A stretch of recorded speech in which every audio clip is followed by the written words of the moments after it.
If you've been following my channel for a while, then you know there's two things I absolutely love, Pokemon and anime. And when you mash these two things together, then that's my bread and butter. Pokemon Horizons is currently the show holding it down for the anime scene, and since Ash Ketchum left, it's done a pretty good job. Its unique story amalgamated with its characters and fantastic animation have made it one of the most enjoyable Pokemon series yet, and I highly urge you all to watch it. There's a lot of plot twists going on right now that will have you hooked. But have you watched the other new Pokemon anime? Not this one.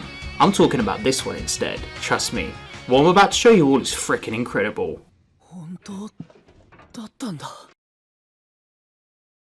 The Pokemon anime we're used to has unveiled wonderful stories focusing on Ash Ketchum and now Liko and the Rising Voltaclers. Whilst it's still unprecedented if both of these follow the same timeline of events, there's another Pokemon anime series that has been popping off recently, and this is POKÉTOON. Now I know what you're thinking, bruv, isn't this just a kids show? Well, so is the Pokemon anime, so you've done yourself there, rude boy.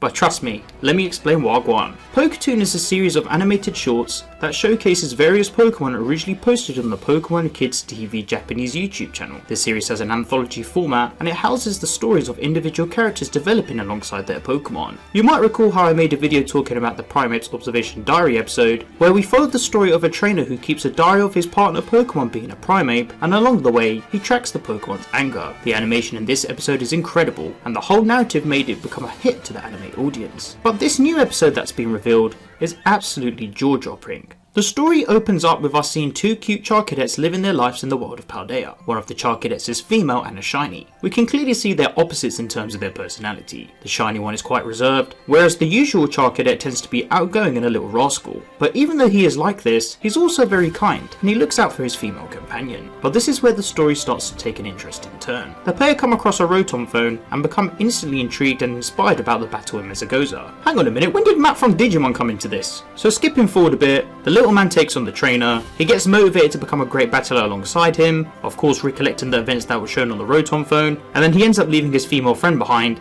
after she tried to pay him back by essentially getting him a berry to make him strong. The poor girl is left on her ones, and bro, I'll be real, it's heartbreaking fam. My man just decided to leave. Like, what is this, Ash Ketchum's father? You gotta feel it for the female Charcadet. She pretty much starts to imagine things around her thinking that her friend is still with her, but he isn't. Damn. Pokemon really knows how to make these stories hit in the feels. So whilst Broski is out living his best life thriving in battle and gaining the strength of becoming a better, stronger Pokemon, Little Miss is having such a rough time. I feel sorry for her.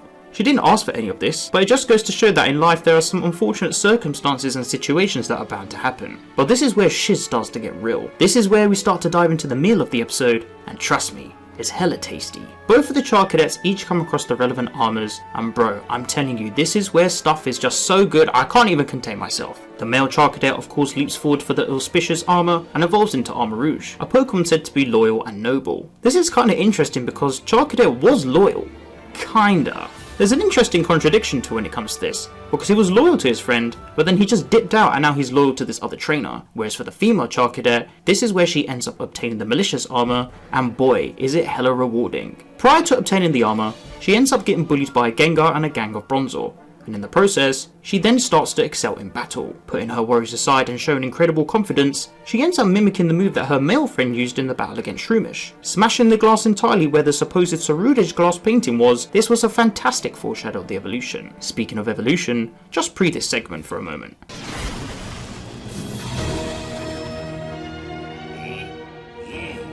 Okay, let me pause you there. Bruv, are you freaking mad fam? This is fire! And I don't care if the pun is intended, rude boy. When I saw the evolution unfold, my jaw dropped. The animation here is sublime. And my god, the way Cerulege just went all out showing her new power defeating the Gengar and Bronzor was absolutely impeccable. It's a brilliant way to show that she's now in her new arc after equipping the malicious armor. The Pokemon Scarlet Pokédex entry even states the fiery blades of its arms burn fiercely with the lingering resentment of the sword wielder who fell before accomplishing their goal. Even the small detail of her leaping in line of where the smashed glass was originally meant to show the Cerulege painting, bro, it's just so cool.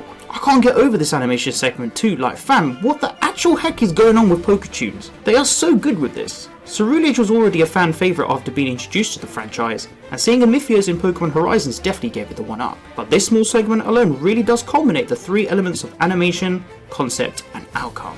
She fell, she rose and she conquered.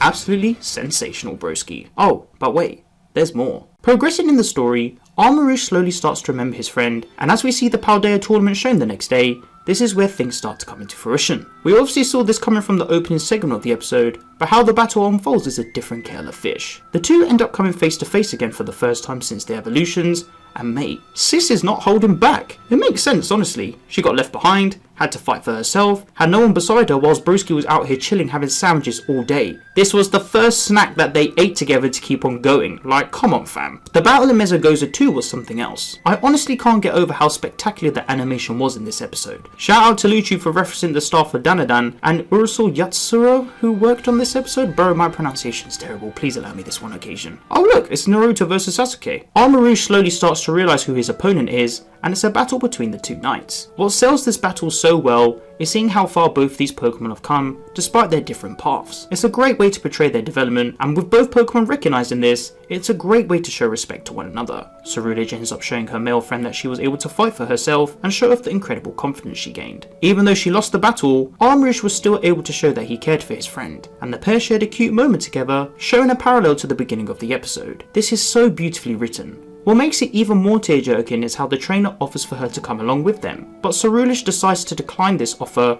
as she wants to find her own path. How freaking brave of her, bro. This is the classic trope of how both understand each other's feelings in battle. Ceruledge was able to grow up and fend for herself. Even though she was clearly upset about what happened, she still managed to understand the reasoning of the circumstances and decided to start a fresh life on her own, leaving behind all of the resentment that she once had. POKÉTOONS is cooking, bro, and I can't get over how magical this episode was with its animation, concept and outcome. The story of two friends who get separated, both live two different lives. One goes through safety and comfort, whilst the other goes through hardships. They then reunite later on in combat, and then bless their differences. It was phenomenal. For the way both of these Pokemon have been shown, it was pretty fantastic to see the story they both got. And as for those that disagree saying this ain't special, well, the battle I posted ended up getting 2 million views, so yeah, just saying. This story was a great way to conclude the season of POKÉTOONS. I think we need to remember is that Pokemon is so relatable in many aspects. We share wholesome moments with friends, we have unprecedented departures, and we certainly have some interesting and uplifting reunions. But the one thing that sticks out the most from everything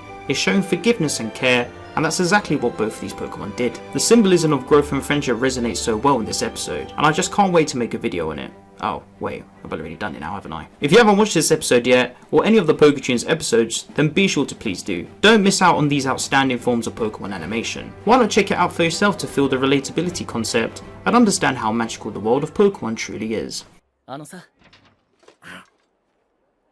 ソーブレイズ君も一緒に来る